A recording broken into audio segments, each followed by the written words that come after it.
Okay, so I think, yes, now you can hear me. So thank you so much for staying around. It sounds like the batteries have run out, so it's been a very intense morning.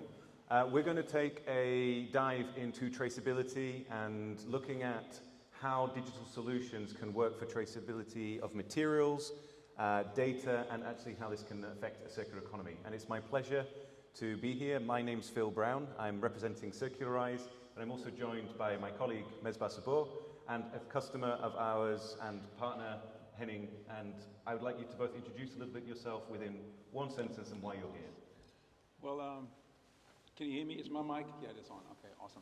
So my name is Henning Bloech. I'm the Global Director for Sustainable Solutions for Mitsubishi Chemical Advanced Materials. We're a global manufacturer of plastics and composite products, especially engineering plastics and composites. And we have a very aggressive circular economy strategy and decarbonization strategy for our business line, and traceability is a big part of that to help us address hopefully some of the challenges. And so that's why I'm happy to be here. All right, hello everybody. My name is Mesbah. I'm one of the founders of Circularise. We started the company about 6 years ago from the Delft University of Technology, and I'm happy to talk a little bit about why it started and what we're doing today. Key takeaway is we're not a blockchain company.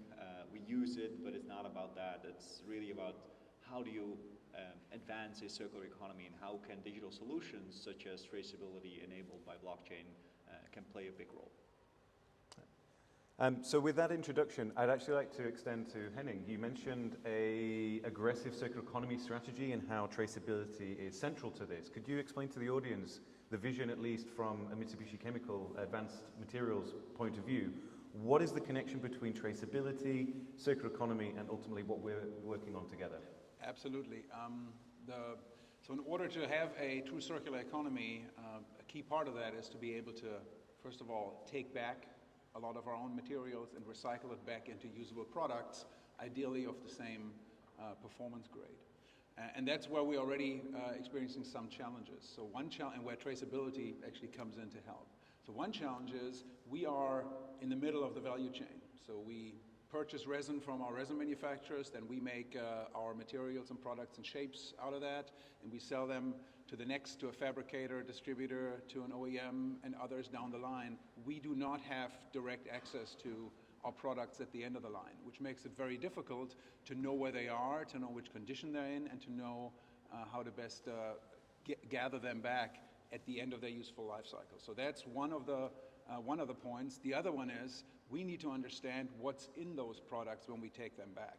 So if you take back plastics, there may have been additional additives that may have, in the plastic, that may have been exposed to certain hazardous substances. We need to understand what happened to those materials in order to recycle them back into materials of similar value. So these are just two kind of challenges that we hope to address with the traceability, for example. Thank you for that, and also providing the lens of a material producer. So Mesbah, I'd actually like you to zoom out a little and say about the whole end-to-end. What's the connection there between traceability on the one side and the ultimate vision that we're trying to achieve? Yeah, so exactly what you're saying, Henning. The research that Circularise came from at the university level years ago clearly indicated that without information such as what's in products, what are additives, what are the chemical composition, we cannot truly close loops. So a very simple practical example. Years ago, we went to recycling facilities in Europe. These are state-of-the-art recycling facilities of electronic waste. So this particular one was in Italy, and they were recycling flat-screen monitors, such as the one just in front of us here, large flat-screen monitors. They would do hundreds of units a day, and the way they would do it is like they would take each flat-screen monitor, screw it apart manually, take some big components apart, and some of these guys were trained that they could do this like almost blindfold. It was really amazing to see, and they would look for mercury backlighting, because some flat screen monitors back from the day, they contain mercury, others don't. So for about a third of all their disassembling activities, they would actually do useful stuff, where they would take away the mercury before the rest of the unit would go into a shredder and to the automatic processing of the materials. 2/3 of all their efforts were wasted because they were just opening up these units for nothing. They could just immediately dump it into the shredder, but they didn't know. They didn't know there was mercury in one unit and there was no mercury in the other. And obviously at some point the regulation changed, but just by looking at an end-of-life product, you can see exactly when it was made, where it's come from. And this is just a very simple example on mercury. They were actually looking for more data around flame retardants and like bromide and everything, but you can't see any of that information. And it would take a long time for them to actually do that. So we simulated an early R&D project with these guys to say, what would happen if you get this information? Obviously today we're talking about digital product passports, etc., which is years later kind of where the direction is going. But what would happen if you have a digital product passport? And within 24 hours, these guys were 3 times more efficient. Just by having the right information and making better decisions. Imagine you would give them digital product passports and give them, a couple of years to actually optimize their processes. So that's really the ambition and the vision that we're working towards, is having a future where products contain the right information for any actor, and that's obviously not just recycling companies, to be able to use that information and make the best decision for that product at that stage. So just to summarize, obviously there, from an end-of-life point of view, this is an potential efficiency gain with the right data. But I'd also, Henning, like to extend the question to you. What's in it for you as a material producer? What's the type of data? What is your golden nugget that you're trying to find? Well, for us, the key thing is to be able to get the materials back to a state that we can use it in our regular products. And these are high-performance, advanced engineering materials. So if we cannot trace back and understand exactly what's in those materials, that makes it increasingly difficult. So for me, it's extremely important to understand where the material was and how to get my hands on that good material. The other one is most of our customers don't just use one supplier. I'd love for them to only buy from us, but they're buying from others as well, and I have no idea what the others put into their products. So unless I really understand where this product is coming from and where these different parts are coming from, I have a hard time recycling it. Or I would have to test every batch, which sometimes we do for some products now from the recycling perspective. And that's also very inefficient. So for me, I think an overall transparency of the value chain, for us it's more interesting downstream, because upstream we work very closely with our resin suppliers, so we know what's coming there and what's in those products, but it's the downstream transparency that's important for us. For our customers, it's a little different. Our customers at the end of the line, they want to know the upstream. So they want to understand what's actually in those products. So that comes to kind of the second part of that, which is we're currently recycling and we're using it back in our materials. But if we want to make claims about the recycled content and that we're actually doing all those great things, we need verification, certification, and ultimately also transparency and traceability. Because we need to make sure that if we offer a product with 50% recycled content, for example, or recycled material in it, that at the next step, that traces through the value chain, so that the end customer actually gets what he's paying for, which is a more sustainable, potentially lower environmental footprint product, rather than, it's been watered down, diluted, or potentially exchanged along the way. So from a, I think, credibility perspective, this is also, is key for us to be able to communicate this and carry that value through all the way downstream. So just actually to follow that and also to share with the audience, so you work very closely with upstream. Are your downstream asking for more and more information about the product, and what sort of data are they asking for? And it'd also be interesting later to ask questions of the audience if this is also mirrored. But Henning, to yourself. They are. So it depends on the industry. Some industries are a little more, I would say, advanced when it comes to looking at at the materials. So automotive, for example, aerospace, they're very much, electronics as well, very much looking for data on the materials. That starts with just environmental footprint data, like life cycle assessments and so forth. But it also goes, if there are environmental claims, they want to have verification of those claims. And that includes recycled content, recyclability, take-back systems. They want to understand How much do you actually recycle? Is there recycled content in the product? How much? Who verifies this? Is this mass balance or is it direct insertion? All these kind of questions we get, and we need to be able to answer. And currently, we try to answer that on one-off basis here and there, but that's where ultimately you need to have a system in order to have that. I think it's going to become more and more. So this is just the beginning of this is the tip of the iceberg, as they say. I think everybody's going to ask these questions down the road. So. Yeah. No, and I'll look back on a question in a second as well to that. But Mesbah, you actually mentioned the DPP, the regulations, and a range of other regulations coming into effect. Henning was just indicating it's going to become the direction of travel. So could you give a bit to the audience based on what is happening with DPP, regulation, and digital product passports, sorry, to be in the acronym SOUP. Could you give a bit of an overview to the audience and what we're working on there?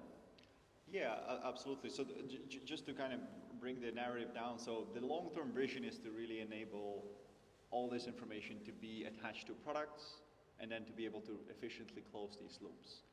Obviously, that is, even if you would snap your fingers or wave a magic wand, then all products from today that are put into the economy come with all the right information embedded.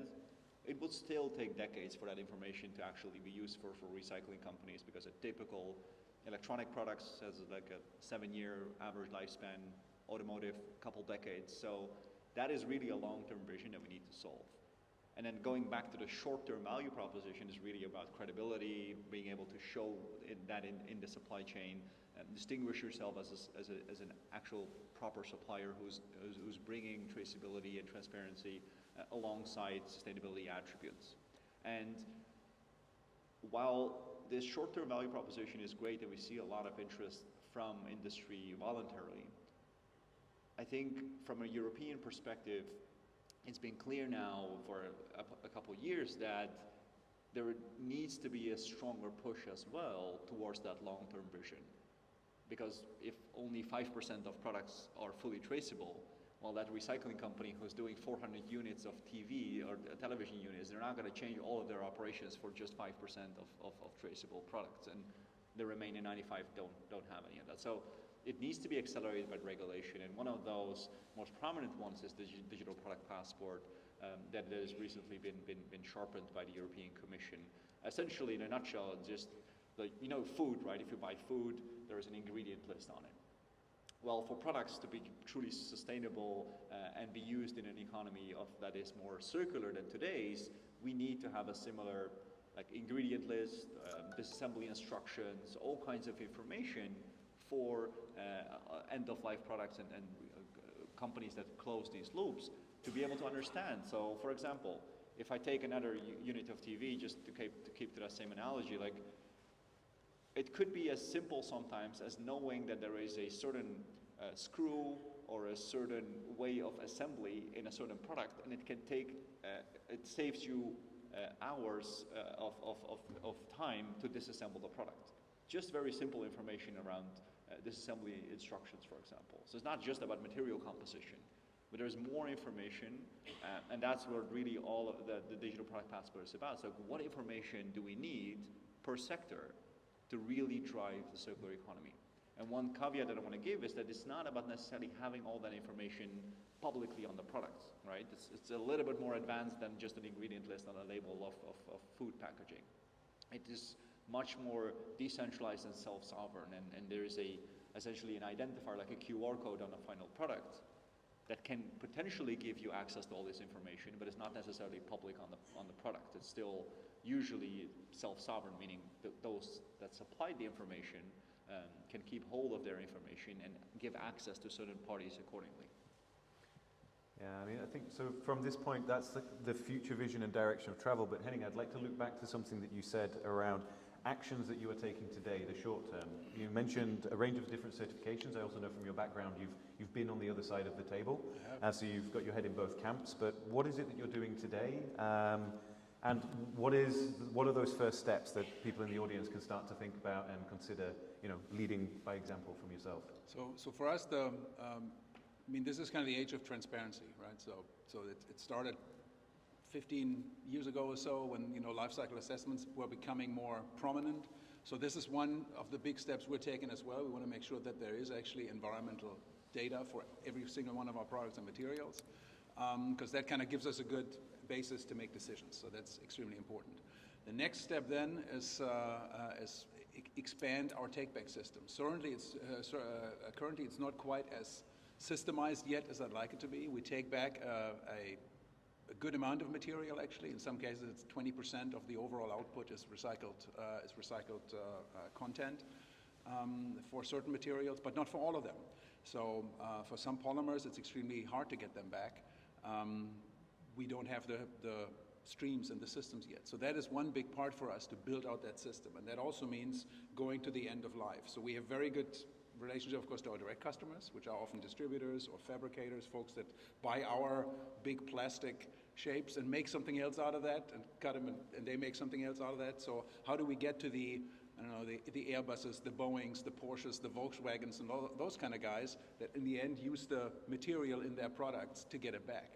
Because today, if a car is recycled, most of it is the metal that's being recycled. Most of the plastics, even very valuable polymers and plastics that still have a lot of inherent value, are not being recycled.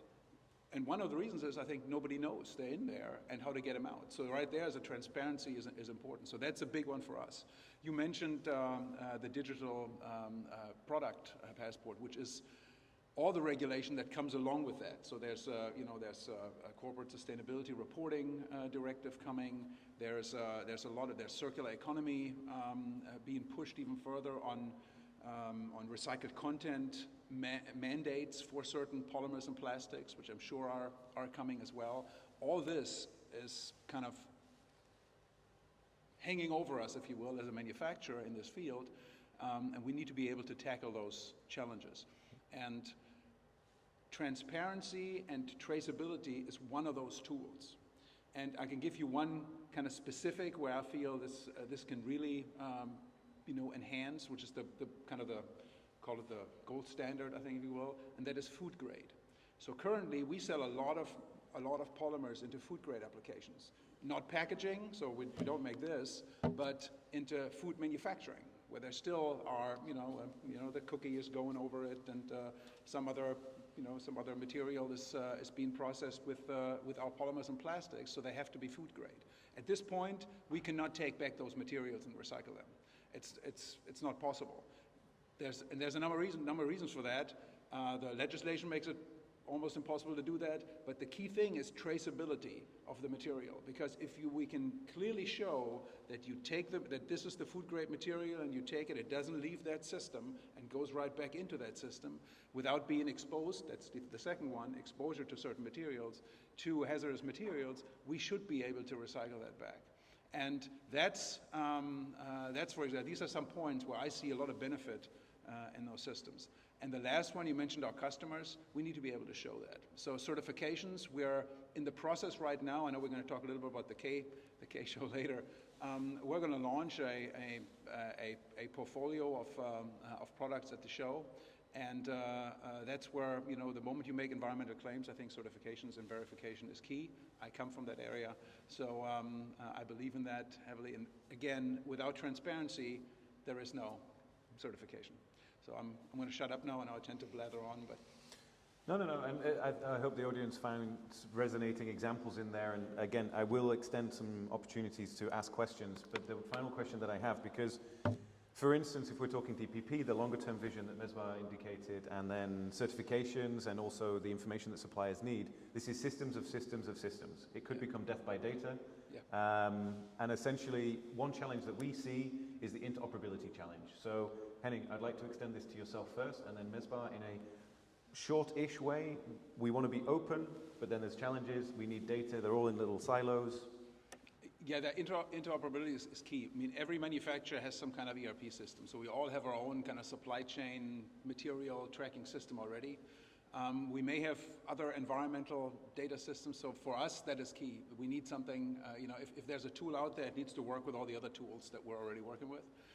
It also needs to work with a tool that our customer is working with, because they may not work with the same tool we're working with. So right there, I think that's in order for this to really take off and work, interoperability is absolutely necessary. And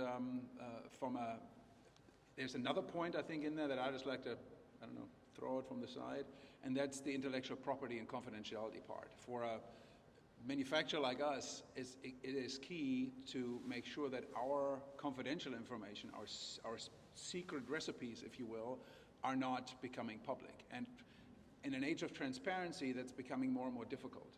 So it is, if we're all doing life cycle assessments, for example, we can share the endpoints and the impact, and that's fine, and it can carry on without actually disclosing too much of the process and ingredient information. In this case, it becomes more and more difficult, and that's another, I think, key part of this. So that's the interoperability of the different systems that everybody uses, and at the same time, protection of intellectual property and confidential data that are our competitive advantage or our customers' competitive advantage ultimately. So based on the robustness of Henning's answer, Mesbah, I'd like you to just focus more on the latter part, the interoperability and confidentiality challenge that was added as a segue, but it's a nice one for you to talk about from a Circularise position. There's a lot to unpack there. I also want to quickly touch back on certification, because there's also a very valid question. If you have certification, what do you need a blockchain for? And are they competing or are they complementary? So we can come back to that in a second. But when it comes to interoperability, there's different visions, and we have a particular one. So the traditional interoperability that we know today is open APIs. We have all open APIs. We can connect your system with my system. But if you look at it, many solutions had open APIs. Twitter had an open API. Many messaging platforms had open APIs. How many of them are actually interoperable, right? How many of them actually talk to each other? So that's really a solution that, in my opinion, doesn't really work. And that's where you see now the European Commission stepping in with a Digital Communications Act, or I might be wrong with the terminology here, but where it says it has to be an open infrastructure. All these messaging apps need to work together on an open protocol level. And we already know open protocols, we kind of forgot about them, right? So we all use email. We're using Google Workspace, Gmail. You guys might use Microsoft Outlook. And we never worry that if I send you an email and you're using a different commercial solution, that email does not really work, and we need to have some sort of a very complex interoperable API. It's all because there is an open protocol.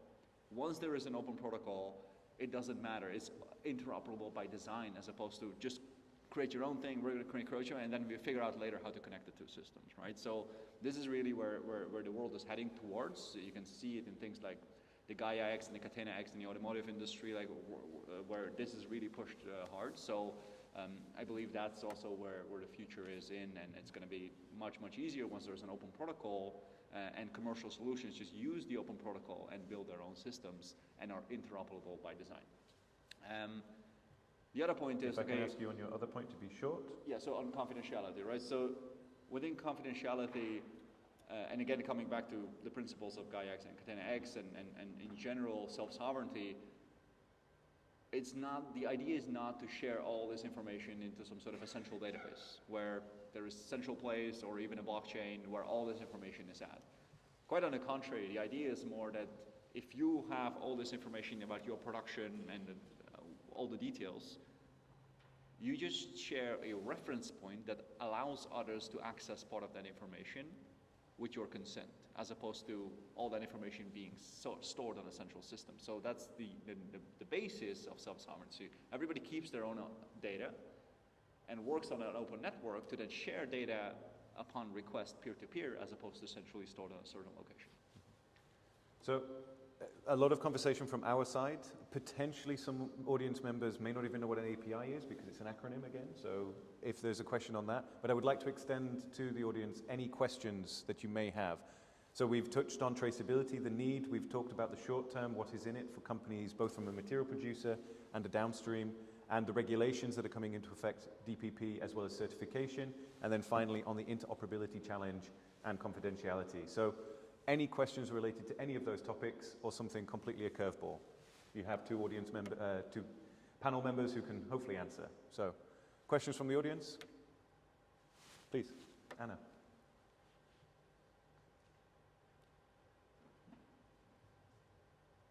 Thank you. I was wondering, Anna Relative, University of Leeds, and also from Transfire. I was having a question about the costs of developing these solutions, and if you could say something, ballpark figure about how much it would cost to develop, for example, a digital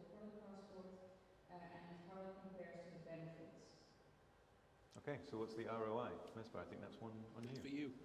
It's a very hard question, partly because also the digital product passports aren't defined yet, right? So we don't know exactly what's going to be in there per sector. But I could give you a ballpark figure, like, or a ballpark, like, a number.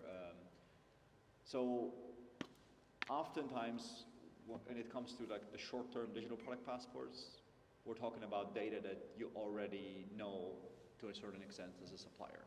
So the costs are really around gathering that data and harmonizing it internally from the different systems and presenting that in a uniform way.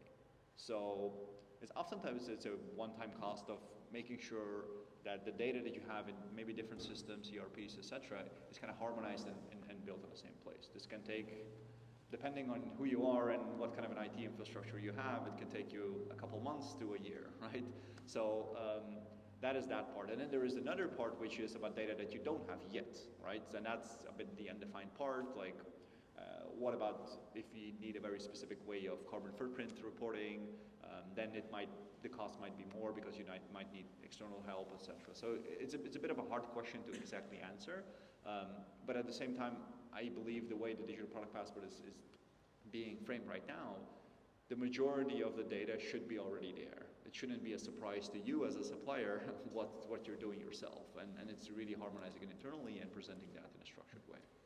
And just to add to the question, and it is a hard one to answer, but from a collaborative ecosystem point of view, should that cost be shared? A digital product passport is not an individual unit of measure. It is not the materials coming from Henning and his team. It is the accumulation of those into a production, into a product. It is in the name, digital product passport.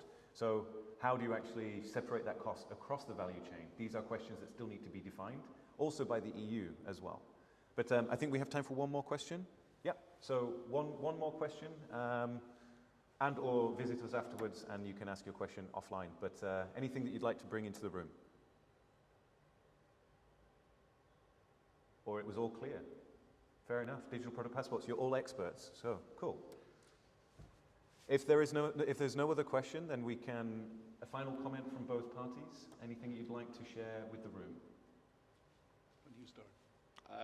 I mean, you can't really manage what you cannot measure. I think that's a really important part. And also, coming back to the certification things, I think within blockchain, if you put garbage in, there's going to be garbage out. So certifications are still needed and very much complementary. And from a manufacturer perspective, it is quite overwhelming right now what's coming down the pike regarding transparency requirements on all different angles of sustainability, starting with a corporate carbon footprint, product carbon footprint, environmental product footprint, and on all the other transparency.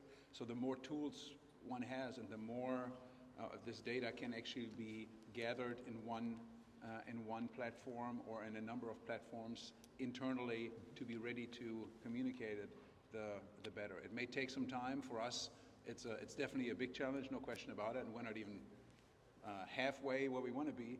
But I think it's extremely helpful to have these tools out in the marketplace, and ultimately to help us focus again on what our business is, which is making advanced materials and not gathering data and worrying about this. Yeah, I'd just like to say the final comment from my side. It is extending an invitation to come and visit us at our booth, which is here, and also an extended invitation to join us at the K-Show in Dusseldorf, where topics of digital product passporting and certification that we've talked about. We have projects under NDA at the moment. At the K-Show, we will be able to be much more open and transparent, no pun intended, with the content of those, and we can go into much more of the costing around DPP and actually demonstrate what we've been doing behind the scenes.